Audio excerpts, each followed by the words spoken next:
Hello guys, so walking naman ta. Wala pa sing may nag-aagi nga series liner. Uwi na tayo sa Balasan. So galing tayo ng Patad.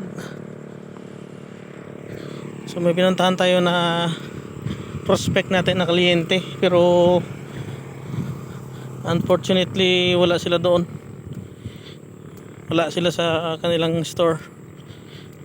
So magpapacheck up daw ng anak nila, kaya uwi na lang ako. At namigay din ng flyers sa nadaanan ko ng mga stores,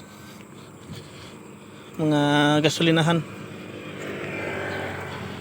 So mag 1 month ako pero wala pa rin akong kliyente. So in God's perfect timing, at I trust God na karoon tayo ng kliyente para mapagpatuloy natin yung trabaho natin dito sa CEB. So maganda naman ang lakad ngayon dahil walang sikat ng araw. So alas 3 pa lang pero medyo makulimlim, pero hindi man ata uulan. Medyo natakpan lang yung araw ng maulap, pero hindi ito uulan.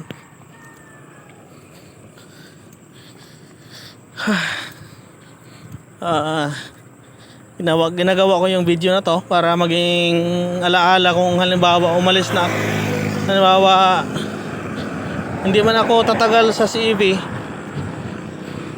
sa aking trabaho, ay meron akong remembrance. Sana magkaroon tayo ng kliyente para tuloy-tuloy yung pagtatrabaho natin.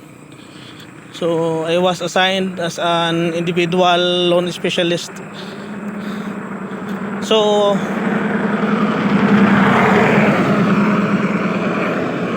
ang work description ko ay nakafocus doon sa mga malalaking negosyo, kasi nag-offer tayo ng malaking amount na loan. 6 months yung short term, at long term ay 2 years or 24 months. Yun yung ating pero yung ang amount is start tayo sa 80,000 to 300,000.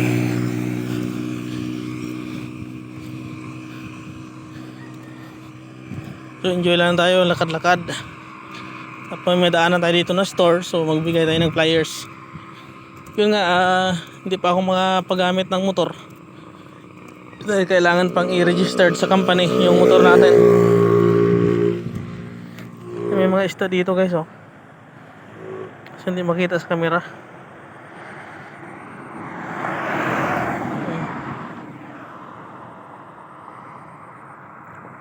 Na tilapia.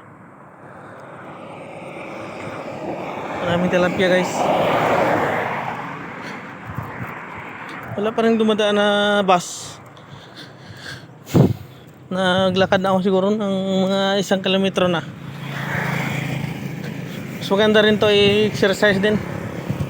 At yung maganda dahil walang init, hindi sumikat yung araw.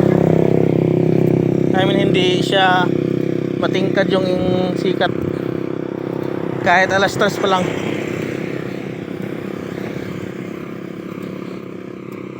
So sa mga nakaranas ng ganitong trabaho, so maaari kayo mag-share kung ano man po yung experience nyo. So for me, it's a challenge na makahanap tayo ng kliyente dahil dito konti lang naman yung mga malalaking negosyo talaga. At yung mga may malalaking negosyo, meron din silang mga kapital, may mga pondo sila na kapital. Pero we are positive lang talaga na makahanap tayo ng kliyente.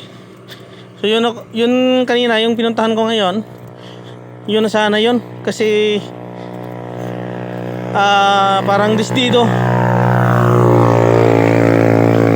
talaga sila mag-loan kasi kailangan nila for expansion ng kanilang store. Pero sad to say, wala sila doon.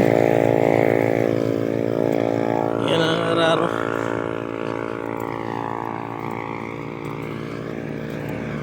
Doon may series papuntang Iloilo, walang papuntang Balasan.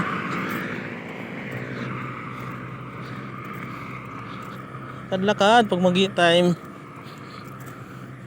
Sarap maglakad eh.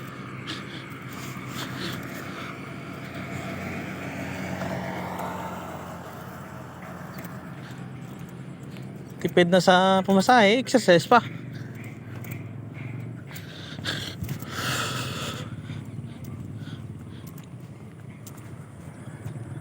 Daming ibon, no? Ganda ng lugar na to.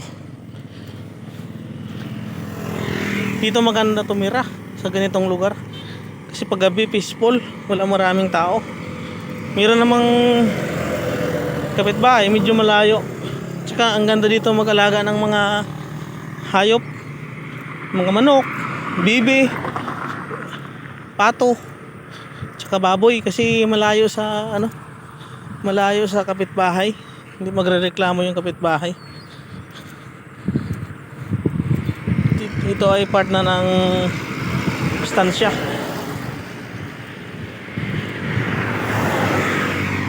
So pagdating mo dyan, doon sa sulok merong crossing doon. Yung pakanan ay pastansya, yung pakaliwa pa Balasan, Carles, Pilar, doon yung destination. Pero pag doon sa dulo, yung dead end doon ay stansya na. Pinaka dead end doon yung feeder port ng stansya. Ayan, lakas ng patakbo. Walang disiplina yung mga motorista dito. Makaas magpatakbo. Pag nadisgrasya, kawawa.